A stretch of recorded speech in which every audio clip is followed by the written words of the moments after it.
mungkin kata mereka mungkin apa namanya, dengan kita seperti itu Allah itu lemah.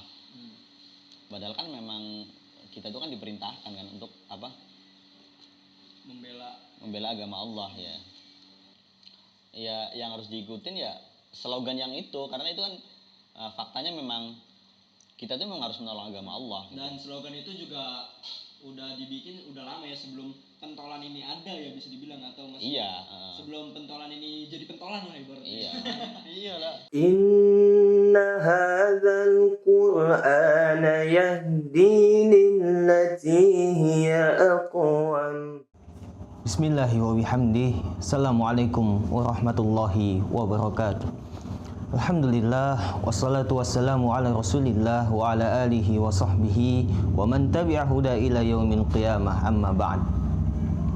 Teman-temanku sekalian, menanggapi ujar-ujar yang disampaikan oleh tiga pemuda yang mana mereka menyatakan, mereka menisbatkan bahwa mereka adalah pemuda milenial. Namun yang saya amati, mereka ini ternyata adalah pemuda yang memiliki giroh, yang memiliki semangat untuk menegakkan khilafah daulah Islamiyah yang kita kenal sebagai ideologi daripada Hizbut Tahrir. Baik teman-temanku sekalian, poin apa yang akan kita bahas pada kesempatan kali ini? Nah, sekarang kesimpulan mereka dari video yang mereka buat itu adalah mereka menentang pendapat Tuhan tidak perlu dibela atau agama tidak perlu dibela. Dan mereka menyimpulkan bahwa itu adalah pendapat yang keliru karena perkataan Allah, kalau kita menolong agama maka Allah akan menolong kita. Oleh karenanya apa? Menurut saya mereka di sini gagal faham terhadap makna tersebut. Saya simpulkan mereka adalah orang-orang yang meminimalisir definisi bela agama. Sekarang mari kita uji pendapat mereka. Pertama, dari kalimat membela agama itu ada dua aspek yang dapat kita gali pada kesempatan kali ini. Pertama, membela. Apa itu membela? Kedua adalah agama. Apa itu agama? Baik teman-teman sekalian, setiap orang yang beragama tentu saja mereka memiliki semangat, memiliki giroh untuk mempertahankan agamanya, memperjuangkan agamanya hingga tetes darah penghabisan dalam hidupnya. Namun apa yang salah di sini? Yang salah di sini adalah membatasi makna bela agama itu dengan dalil ta'muruna bil ma'ruf wa tanhauna 'anil munkar. Sekarang mari kita uji. Membela itu memiliki makna memperjuangkan atau mendawamkan. Oleh karenanya apa? Orang membela agama, dia berarti memperjuangkan syariat daripada agama tersebut dan mendawamkan syariat dari agama tersebut. Sekarang yang kita ketahui dalam Islam itu ada banyak syariat. Salat merupakan bagian daripada syariat Islam. Oleh karenanya siapa orang yang menjaga salat setiap waktunya ditambah dengan salat-salat sunnah lainnya, maka dia termasuk sebagai kategori membela agama. Hafidhu ala salawati was salatil wusta wa qumu lillahi qanitin. Kemudian yang kedua adalah bersedekah. Man jaa bil hasanati falahu asyru amsalihha. Dan kita juga mengetahui para sahabat Rasulullah saat berperang bersama Nabi, mereka berlomba-lomba untuk mengeluarkan hartanya. Mulai dari seperempat hartanya, setengah hartanya, bahkan ada yang mengeluarkan seluruh hartanya untuk peperangan pada saat itu, demi menegakkan agama Islam. Kemudian yang kita ketahui, apalagi dari syariat, ada menikah. Oleh karenanya, bagi para jombloan dan jomblowati, Anda yang ingin menikah berbahagialah. Karena sebentar lagi Anda akan tergolong sebagai kategori pembela agama. Maksudnya apa? Ya daripada kita melampiaskan syahwat kita dengan suatu hal yang haram, maka lebih baik kita menikah. Itu alasan kenapa menikah termasuk dalam kategori membela agama. Jadi sangat luas ya makna membela ini.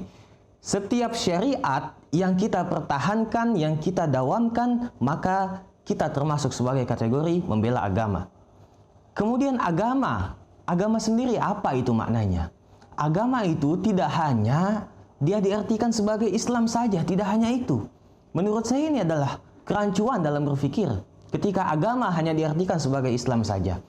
Agama dia memiliki makna peradaban. Maksudnya apa? Siapa orang yang menjaga budidaya, menjaga adat istiadat yang ada dalam daerahnya, maka dia disebut sebagai pembela agama. Kemudian agama juga memiliki makna akal sehat.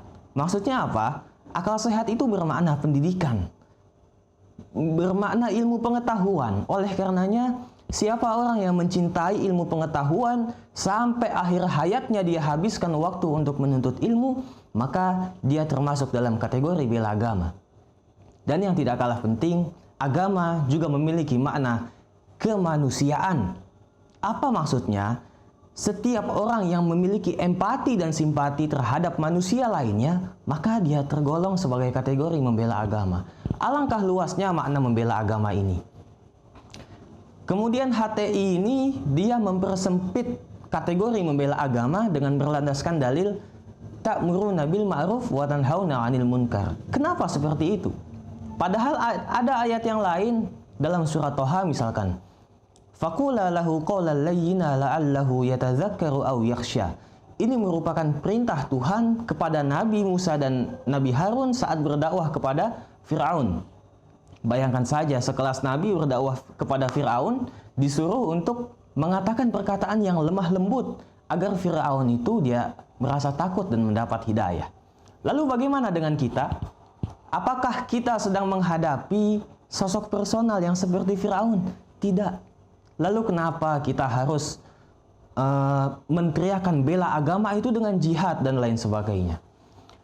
Kemudian ayat yang lain, wasbir ala ma yaquluna wahjurhum hajran jamila. Bersabarlah terhadap apa yang mereka katakan.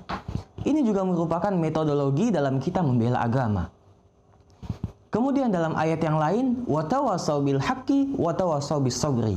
Watawasau bil haqqi, saling menasehatilah kalian dalam kebenaran, watawasau bis sabri, dan saling menasehatilah kalian dengan kesabaran.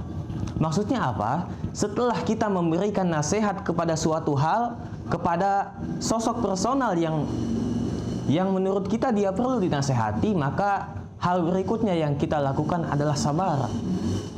Konteks ayatnya watawasau bil haqqi watawasau bis sabri, bukan watawasau bil jihadi atau watawasau bil ghadbi, bukan dengan jihad, bukan dengan amarah.